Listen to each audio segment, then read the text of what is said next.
for tuning in here. See, we got some people waiting. Today, I got a super special guest on. Today, I'm interviewing James Topp. If you don't know who James Topp is, I'm going to let him kind of tell you about himself. He's a veteran marching from Vancouver to Ottawa in protest of vaccine mandates. So we're going to have him on shortly here. I'm going to bring him on the screen. We're going to get to hear his story. I got some questions lined up. I want to say thanks to James for taking the time to come on the show. It really is an honor to have him on my channel, and that he's making the time to come on. So, James, I'm going to bring you up here, right now. And yeah, so bringing you on the screen right now. How's it going? Good. How are you? Good. Thank you so much for coming on. It is an honor to have you on the show. Thank you for making time to come on my channel, and I'm looking forward to hearing your story. Great. Yeah. Thank you for having me on, and thank you for giving me the opportunity to tell it. Yeah, so my first question is, why do you think it took so long for the media to even cover your story? Like, why do you think for so long they totally ignored you and what you're doing? And they're just recently starting to talk about you? Sure. Because they don't want to hear what I have to say. I represent a segment of the population that has an issue with a medical procedure.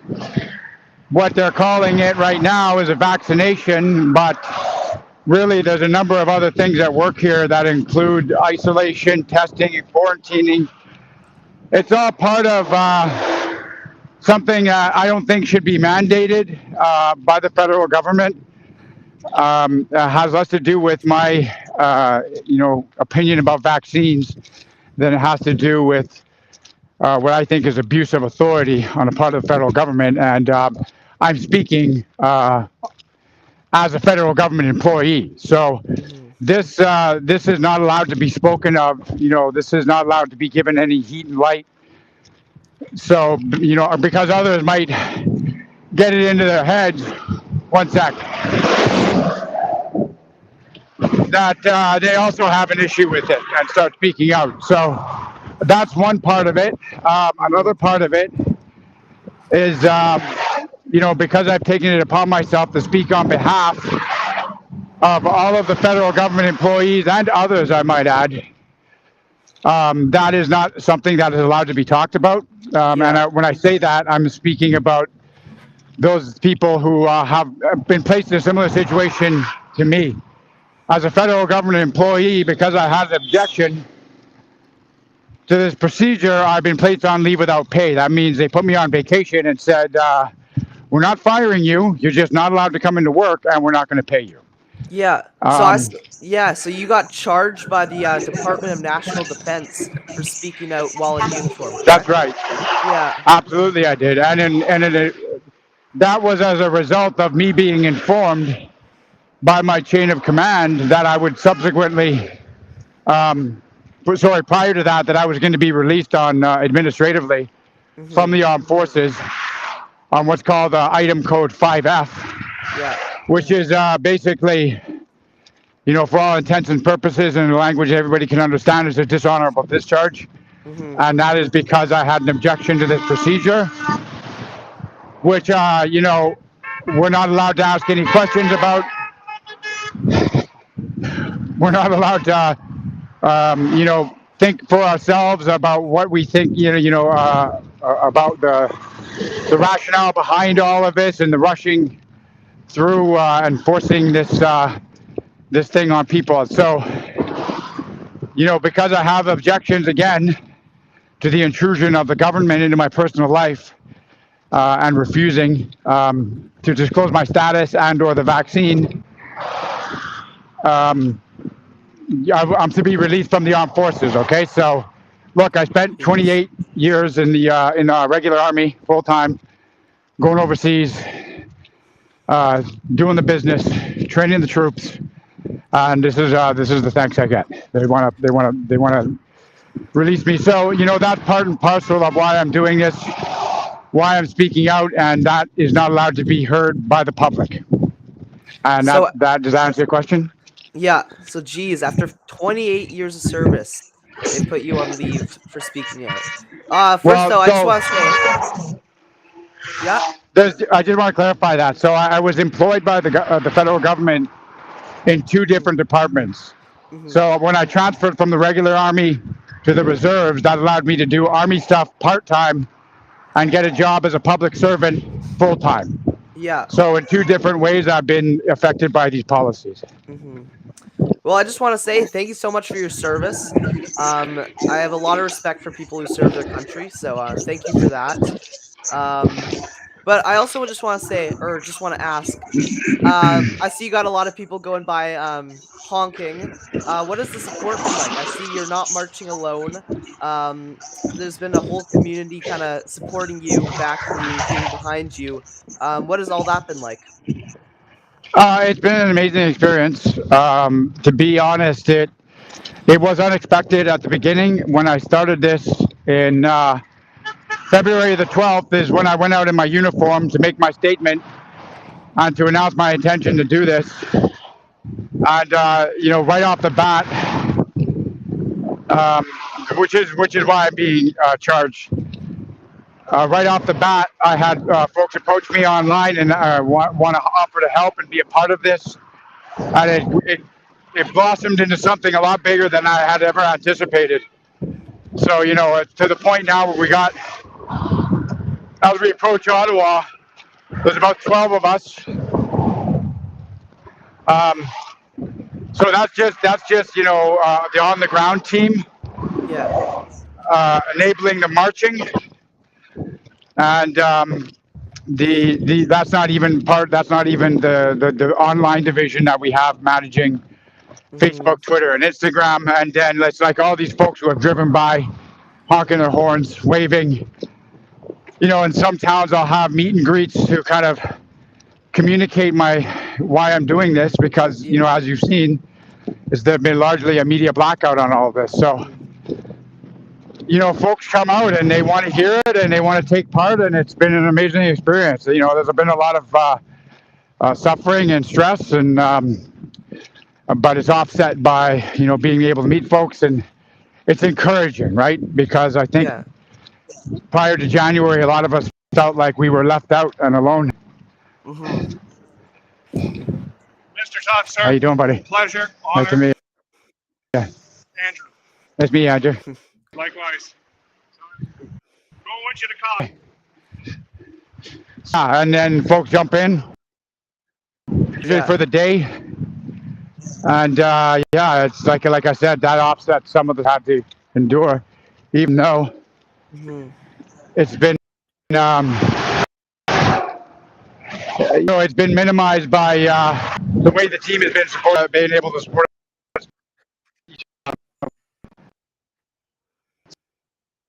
Oh, you're starting to cut out a little bit. I know there's not great service. Okay. Okay, you're back. Just the image is frozen right now. Yeah. Well, I'll just wait for this light thing. What I was going to say is, what the amazing Yeah. part of the story is that we are most of us didn't know each other prior to February the 20th. Mhm. And then when I Yeah. announced my intention to begin this on February the 20th, that's when I met Christian. He's the fellow holding the camera, and most of the rest of the team. And we've been together for 125 days now. You know what I Okay. mean? Like with only occasional breaks and working together, and it's a pretty amazing thing considering that they felt strongly enough about what I was doing to take part in it and assist me and be a part of it, and to do this and have that level of sacrifice for this long. Yeah. Oh, I think it's freezing up a little bit again. Again, this is the thing that we're battling, guys, is connection. I think we've temporarily I can hear you a little bit, but it's temporarily frozen at the moment. Should be back though shortly.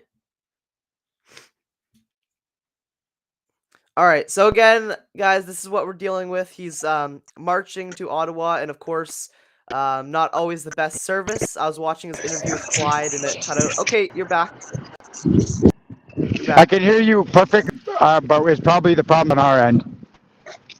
Yeah. Yeah, no worries. So, my next question for you is, so obviously marching all the way from Vancouver to Ottawa is a monumental task. That's a very long distance. Were there ever times where you felt tired? And what pushed you to keep on going? Did you ever consider just wrapping it up, or like what pushed you to just keep on marching forward?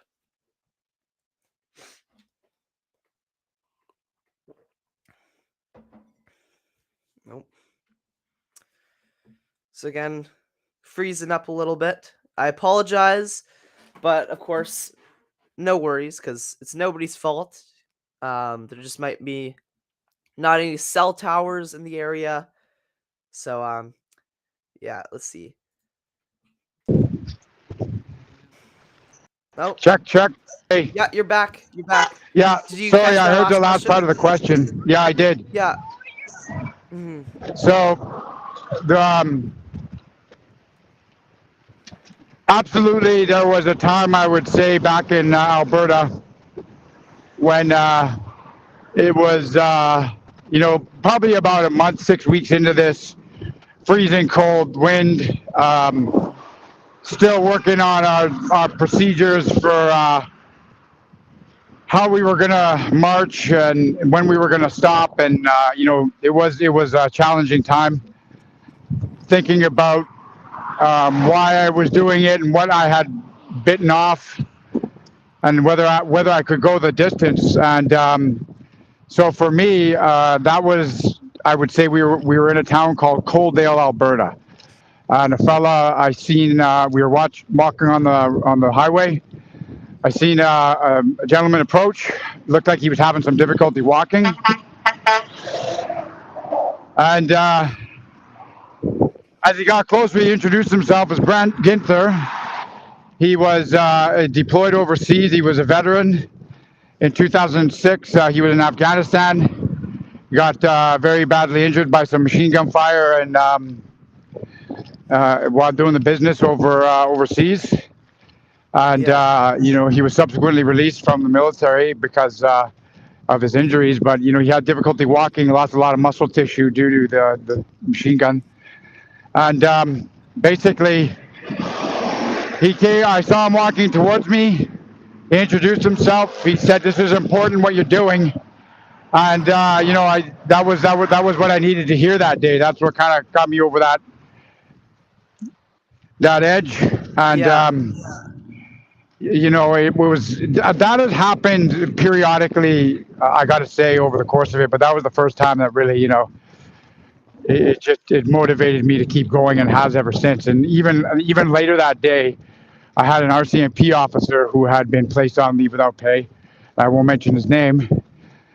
Not far from there, kind of say, that this is important what you're doing because, it was like, again, I was working as a civilian for the RCMP, and that was when they told me I would be placed on leave without pay. Yeah. So you know what I mean? Like it's just you're in a state of limbo, not really knowing where you're going or how long they're gonna keep you hanging there. So Mhm. that was the first time, like 2 times in one day from both agencies that I happened to work for that had a representative. They not knowing it really was what kind of kept me going. So Yeah. speaking to those guys. Yeah. Well, I know many people admire what you're doing and kind of just the courage and grit to just keep on going. I know, of course, I'd be tired. My feet would probably be falling off by now. So yeah, definitely a very difficult task. And again, that's just what surprised me that it took so long for the media to even talk about you. For such a Yeah, I monumental wasn't. I task. wasn't surprised. I You wasn't weren't? surprised. Like I said, at a national level, just to try to elaborate a little bit. I didn't just decide to, march from Vancouver to Ottawa and then, just do that. There was other things we wanted to achieve, and Yeah. we managed to leverage a meeting with members of Parliament Yeah. by doing this march, by meeting folks along the way, and asking them to reach out to their members of parliament. And, that's what got the meeting going. It wasn't just this march that encouraged them to come talk to me. It was the folks that I came into contact with during the journey who also reached out. Yeah. So, in that way, it was kind of encouraging to see the federal government respond to that, and the fallout from that now is that the media is kind of twisting it to suit their purposes, while not really referencing the journey that myself and the team have been on for the last 4 months. Yeah. So when the media does cover you, because I've seen recently there's been some articles in mainstream media, do you think that they're doing a good job of covering you, like what I try to do by being non-biased, or do you think that they're doing a good job kind of representing you and your story? No, no, not even close. Mhm. So I'll give you an example. In two different cases, I had either telephone or direct interviews with the corporate establishment media. Yeah. In both cases, they pretended to listen to what I had to say, asked a couple of pertinent questions, but when the article was published, it actually is published under a headline that is kind of insinuating that I have something to do with the Freedom Convoy, Mhm. or I'm just some guy who's being charged, and I happen to be, marching or protesting. Yeah. So it's not like they want to cover the story in a non-biased way like you are at all. It's being twisted to suit a political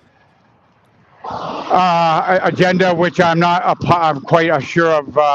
I'm not able to define its edges. Okay, all I know is that there's attacks now against various members of the Conservative Party because they were the ones that had the courage to come to talk to me, Mhm. as opposed to the other parties. And it's just kind of that part of it is sad, because there's a lot of positive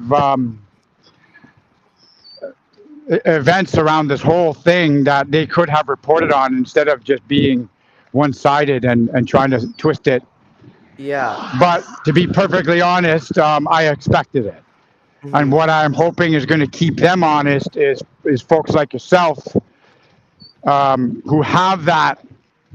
They're not attached to special interests or the money that influences the way things are reported in corporate world, right? Yeah.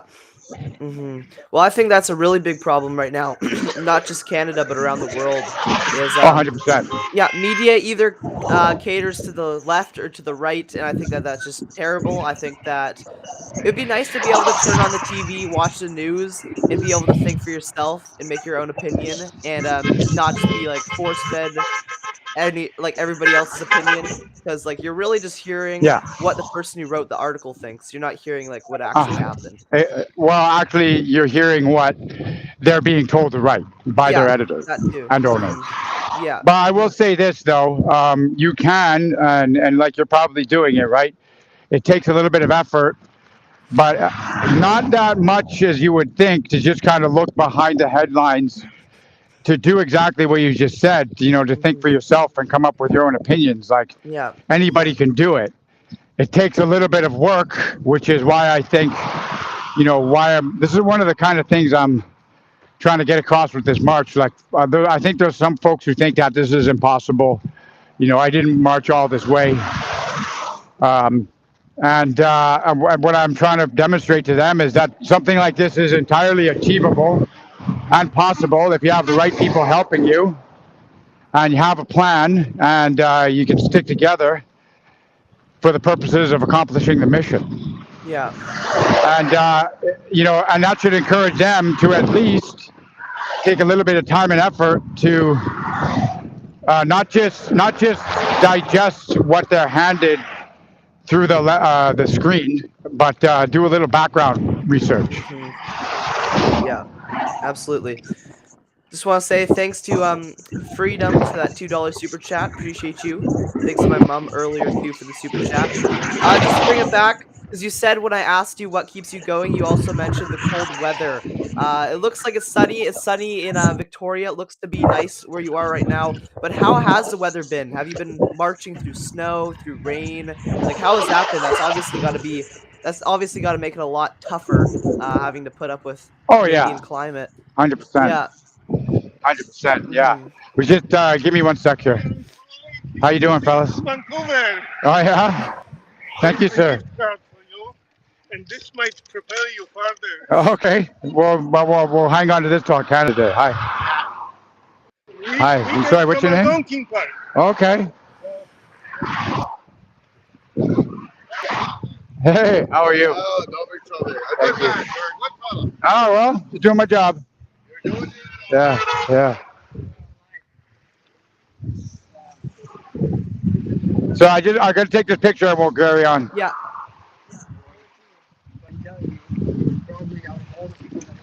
Can you take a picture?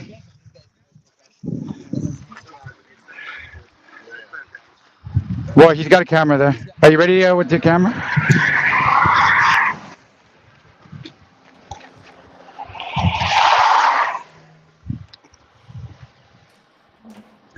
Okay, I gotta get going, fellas. You want to take a picture? Yeah. Okay, thank you very much. Yeah.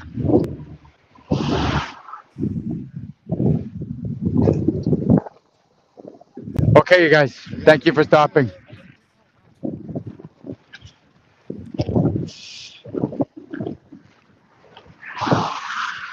So, yeah, just to reiterate, we got fairly lucky leaving the Lower Mainland, Mhm. and the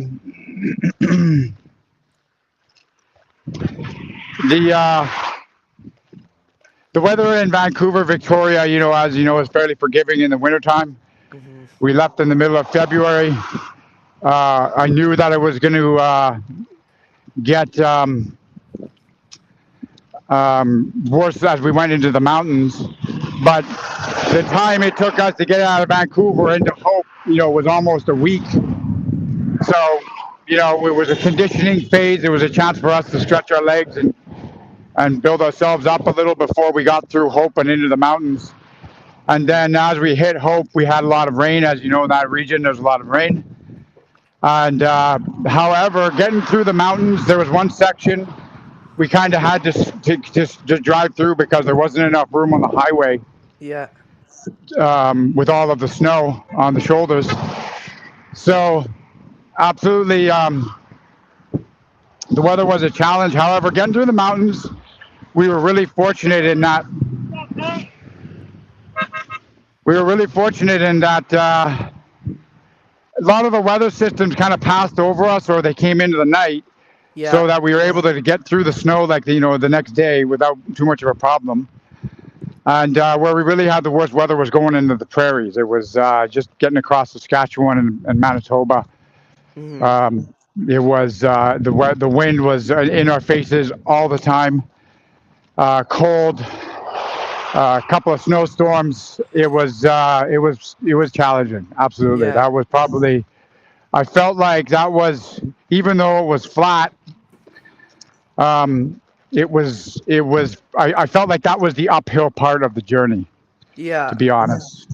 Yeah. And that brings it back though to just how much grit it takes to do this. Marching all the way from Vancouver to Ottawa in the rain, in the snow, in the wind, and yet you're still here marching forward.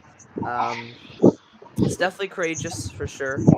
Um, yeah. So I have another question. You fought for the freedom of Canadians. Do you think in this day and age, Canada is a free country? On the surface, yes. For the most part, let me put it this way. Had it not been for the protesters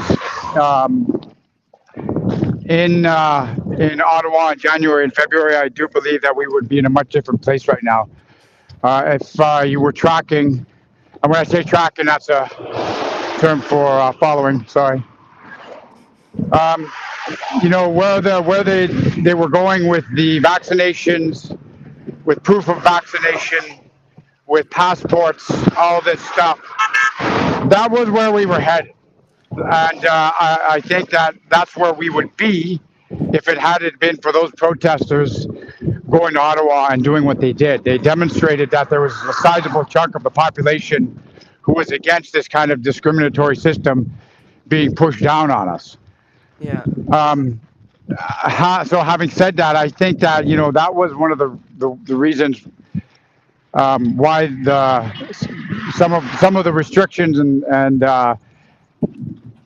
officials and authorities backed off on some of those policies. Now, having said that, the response to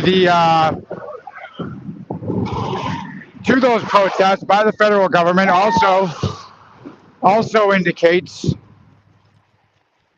that we have a slight problem with the abuse of authority again. There was a bunch of made-up reasons of why that protest needed to be broken up by the police, and we're finding that out now, of course. So, just to absolutely, our rights and freedoms are being infringed upon. We still had these policies in place not that long ago for preventing somebody who is unvaccinated or unwilling to show their vaccination status from traveling on a plane or a train. Yeah. That's infringing on your ability to travel. That's not something we want to see in a free country. Some of the policies that are being put into place, such as Bill C-11 and others that are coming up, they don't reflect well on a free society. So I would say on the surface, yes, we have the remnants of freedom. But then again, it depends on what you call freedom. Okay, what's your definition of it? Yeah. This is an ongoing battle. I think when I say that, it needs to be clearly defined and understood by everybody what freedom is and what it isn't. And ultimately, when we see what's happening in this country, is that there's too much power concentrated in too few hands in one location, that to me seems to be a problem. Yeah. And I'm telling you this as a member of the armed forces, okay? Just because you're in the armed forces doesn't mean you're not a free citizen. Well, just to talk quickly about Bill C-11, because you mentioned it, that's a bill that suppresses what Canadians see online, and that would have a great effect on me and my channel, and probably you and your channel. Yeah, so my understanding, I made a video about it. Bill C-11 kind of lets I think it's called the CRTC. It lets them kind of regulate content online. What are your thoughts on that? Just to kind of touch on that quickly.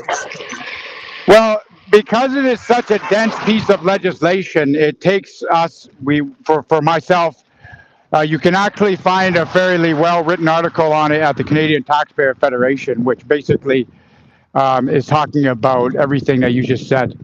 So it's now they are giving the Canadian Radio and Television Regulatory Committee the ability to dictate or regulate, okay, what you and I post on our channels. Yeah. So that I think is a bit too far, because who is actually saying what should be and what shouldn't be published? I get that there's copyright, got it. You don't want to let people communicate violent ideas or something that's going to hurt somebody, got it. But I want to talk about whether or not it should be my business to choose whether or not I take an injection or participate in some kind of medical procedure, and that's not allowed. I don't get it. Okay. Yeah. Yeah, I absolutely agree. And of course, that bill, if passed, would have a great effect on creators. I know it would definitely impact my channel, and of course yours, and a lot of other people. And it's nice to see a lot of people speaking out against it. YouTube itself actually is against Bill C-11, and they put a form out on their blog where you could kind of sign it and oppose Bill C-11. So that's nice to see. Here you got some people yelling at you in the background. First, I just want to acknowledge some of the super chats here. Thank you so much, Jess, for that. Appreciate you. Thank you so much, Love Music, for that 20. Says, thank you, Tyson. Great job. Much love and respect, James and crew. Thank you so much for that. And You gotta then take 5.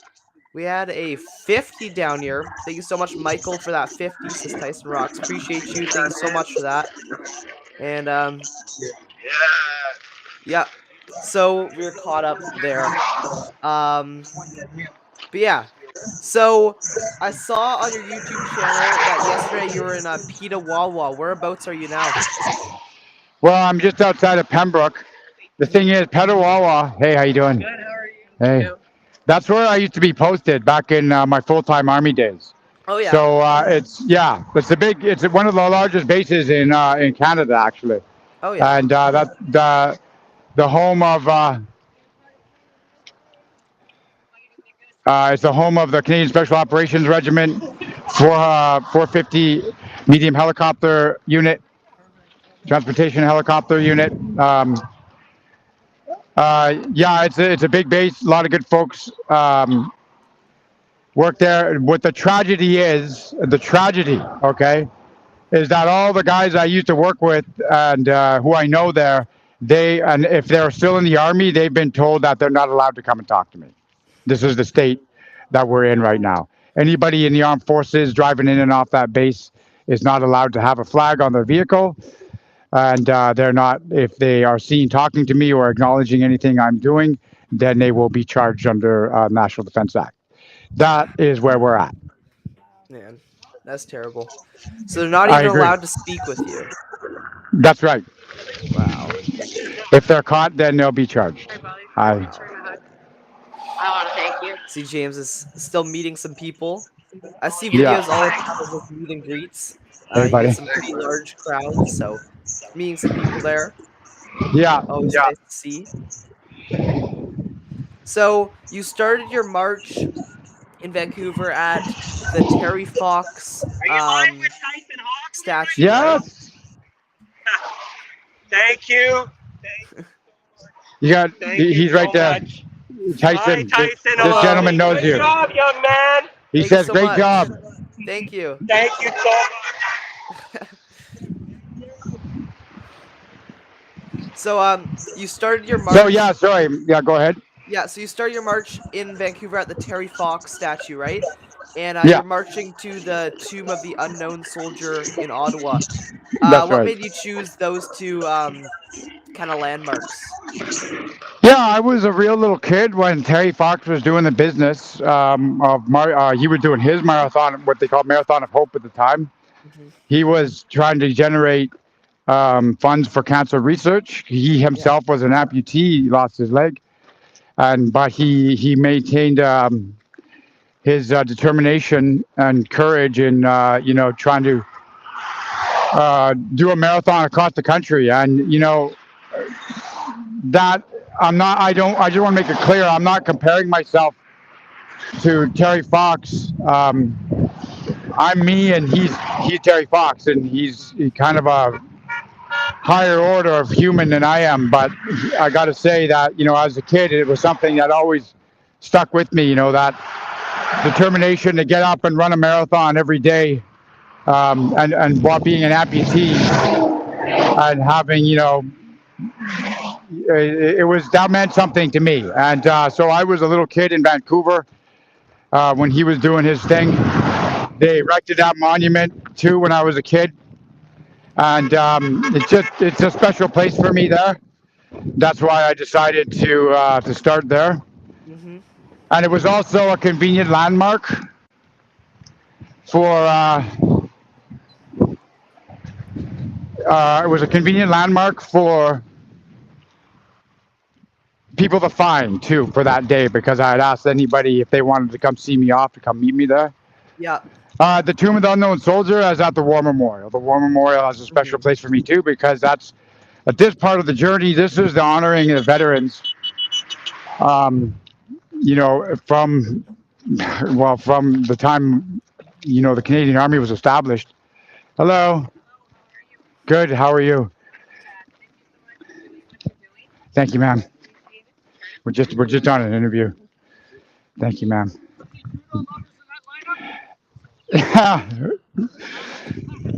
So we're this part of it is about I took special pride in seeing the the veterans go to Ottawa with their medals and their berets and stand alongside the protesters there. Yeah. And that meant a lot to me. That was one of the things that inspired me to do this. And it was important that that was something that I wanted to do to acknowledge them and their effort. And because the way that they were taking off, or they were pushed off that monument, is an absolute disgrace. Yeah. And I wanted to address that.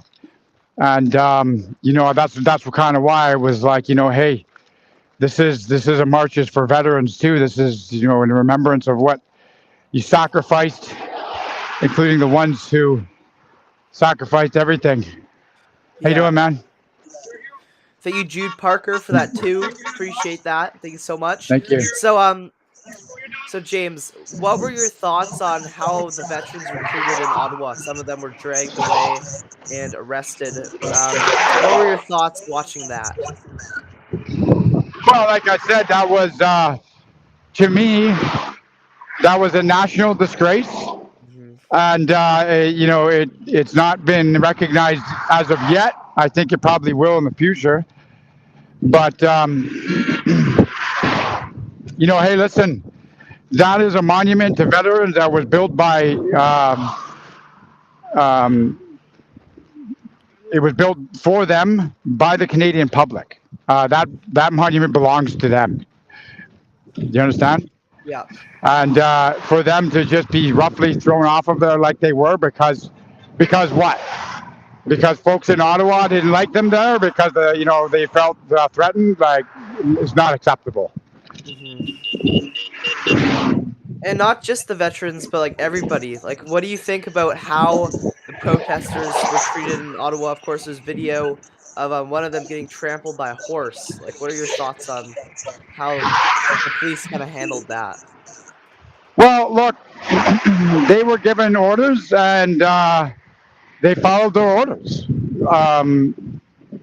This is the whole thing is kind of a debacle in that way, going back to the Emergency Act being implemented and giving the authority to the government to use these kind of sweeping powers to not only force people out of the area, but to then call it an illegal occupation, use the police to break it up. Not only that, freeze people's bank accounts. So for a brief time there, I think we had a nice little window into what it would be like to live in a bona fide police state.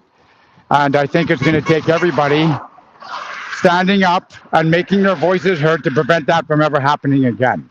So the whole thing, not just that little episode, that was a side effect of larger things going on there.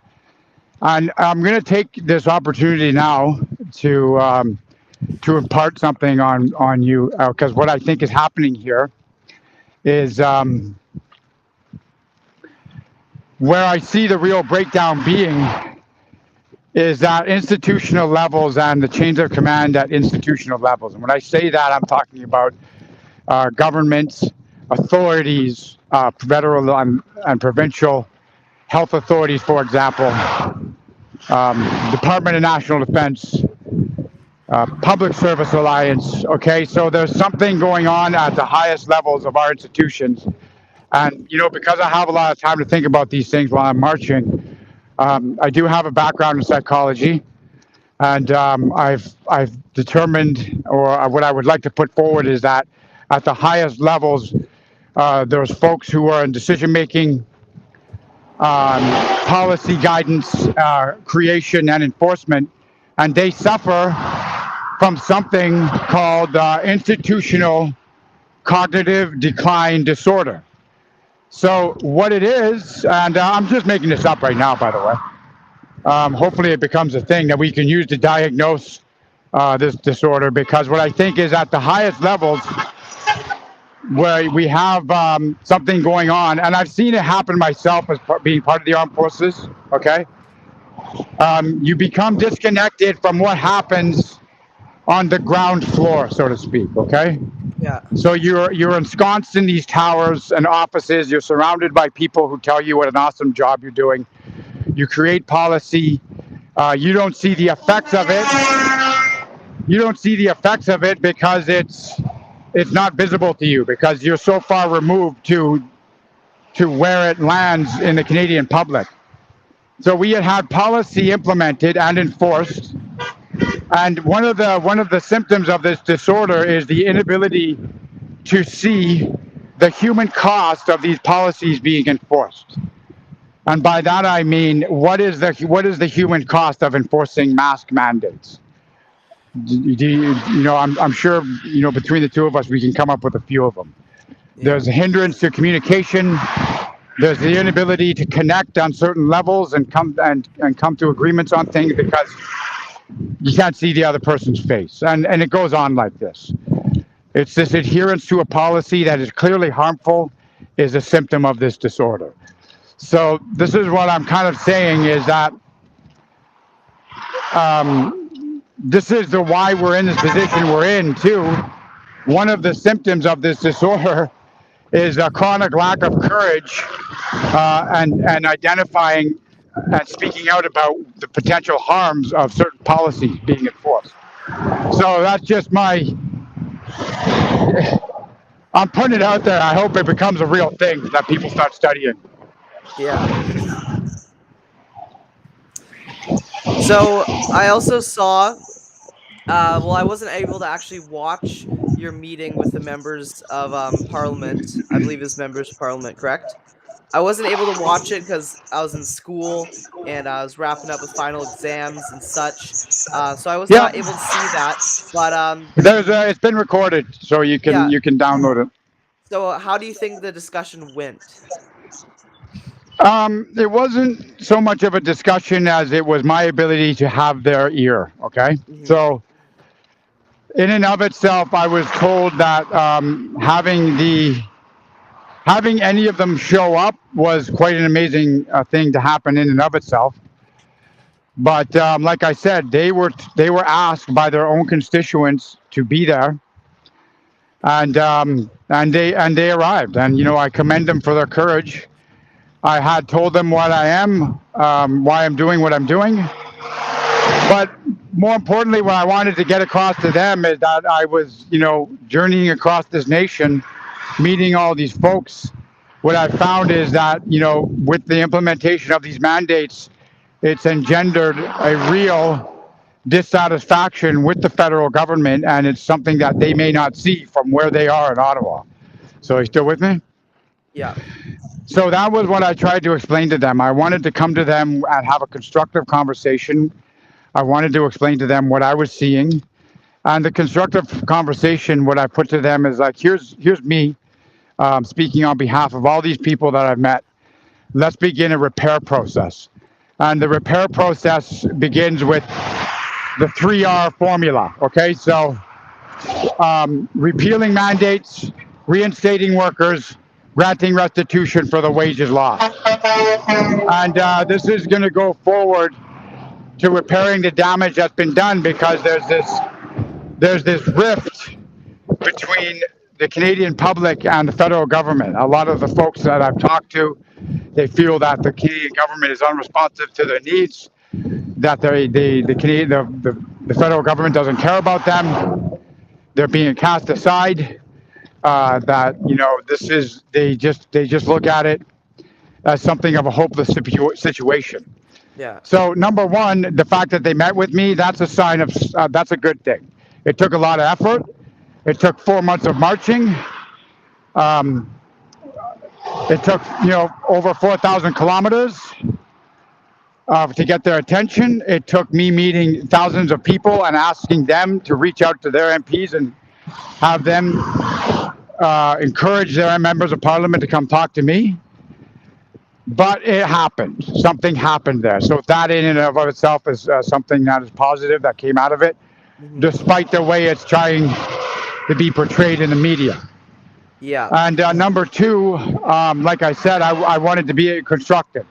I said, here is my idea, and in coming up with it, it wasn't just me thinking about it.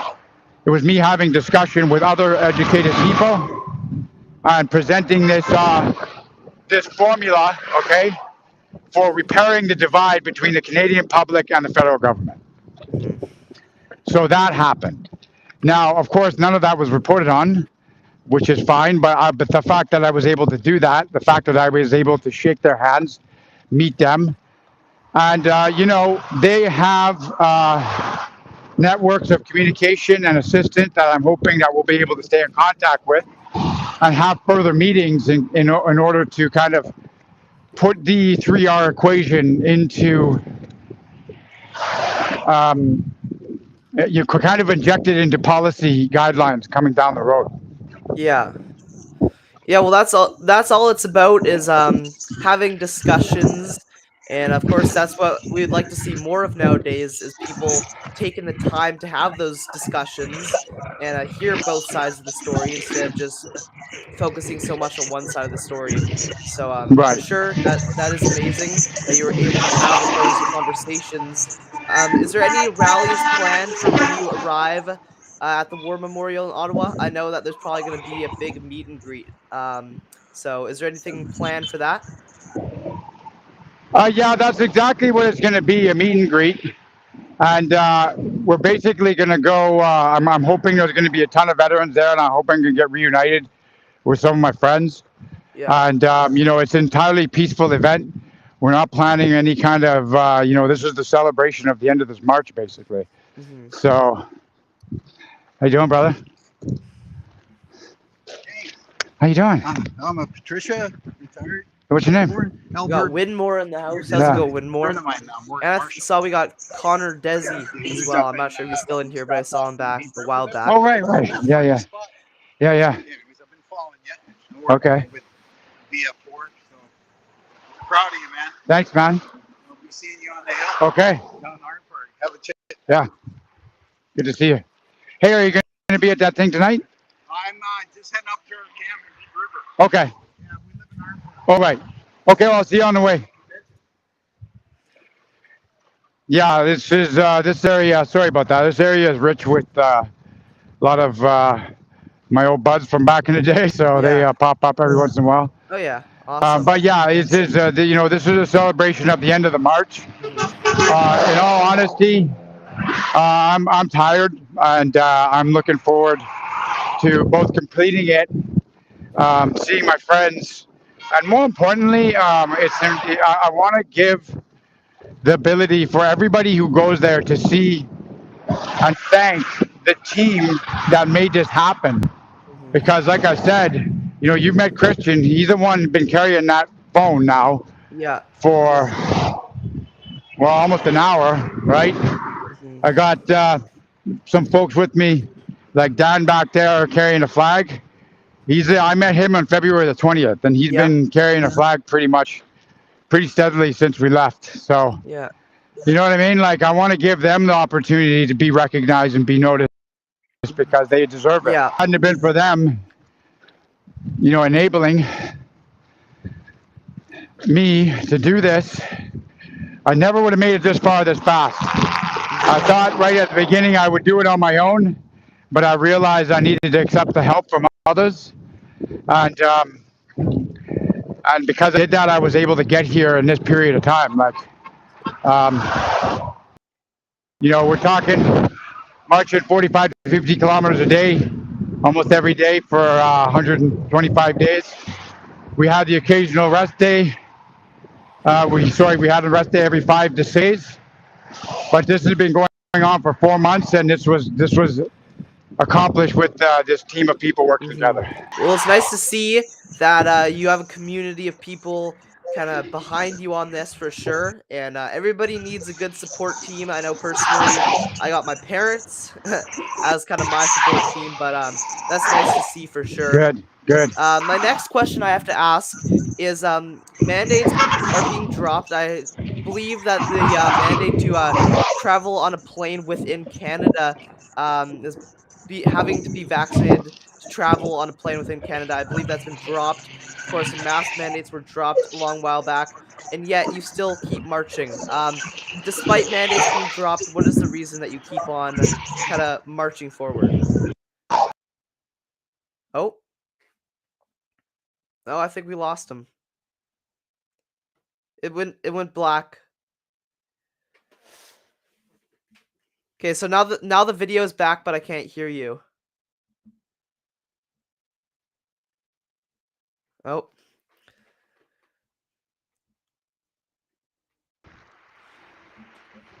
Okay. I don't know. Can you see me? All right, you're back. You're back. Yeah, I need to get back in there.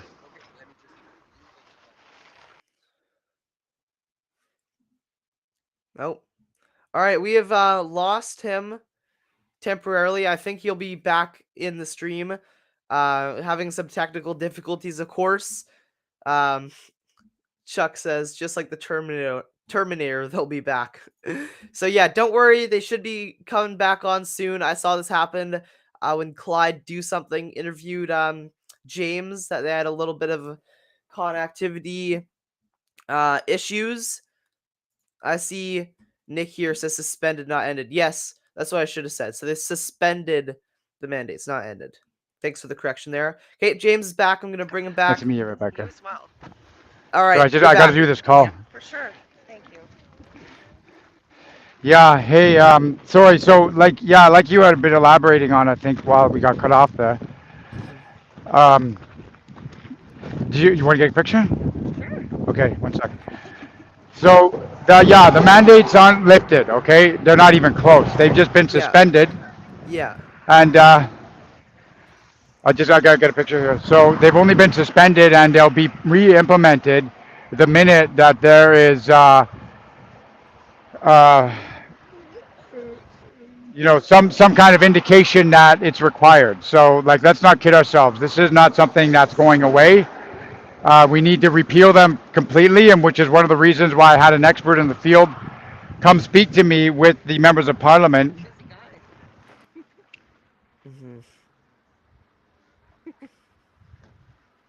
Thank you so much.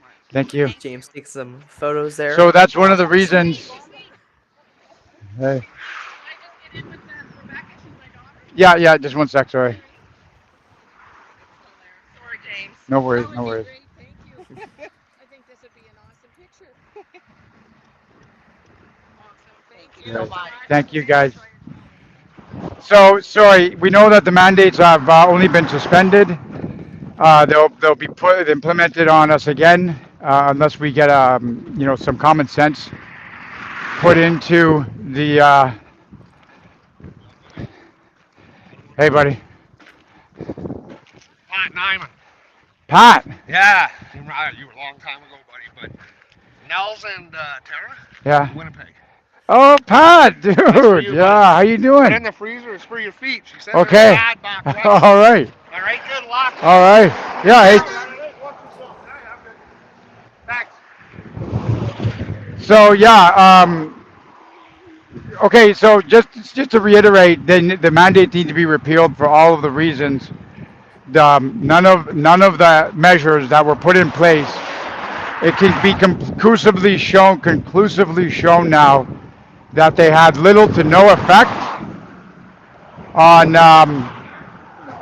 whether or not COVID was in mitigating COVID. Okay, and they were probably more harm than good. This can be proven, and which is why I maintain that these mandates must be repealed. In addition, if you think that I came 4,200 kilometers only to stop after the monument's 150 kilometers ahead, to anybody who thinks I'm going to stop now, then, why would I do that? Yeah. Even if they dropped everything, I would still do it in honor of the veterans who were there in January and honor of the veterans who came before. Yeah.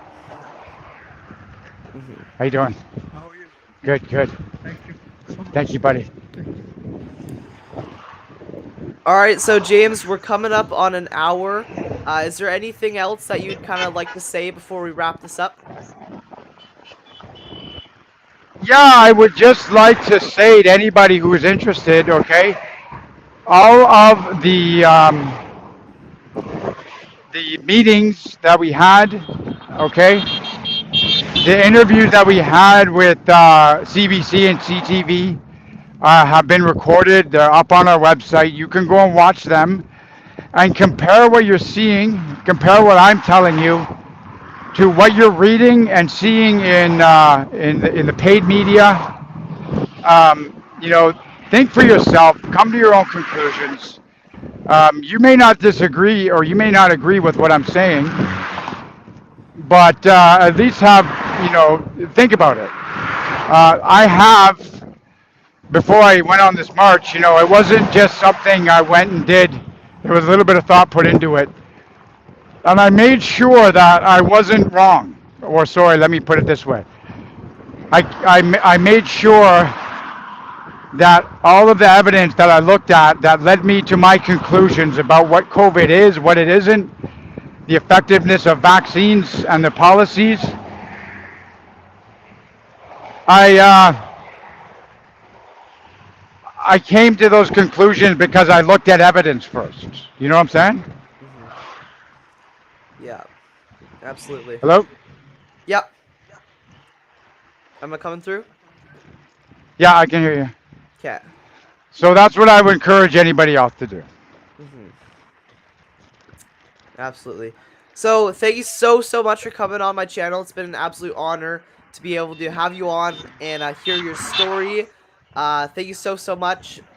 And I'm gonna leave you to continue your march. I'll be covering what you're doing. I'll keep my followers updated on where you are, and when you arrive at the War Memorial, I will keep everybody updated. So thank you so much for Okay, coming awesome. on and telling everybody your story. It was great hearing from you, and take care. Have a great rest of your day. Thanks, Tyson. Thanks for having me on the show and keep doing what you're doing. Yeah, take care. Bye now. See ya.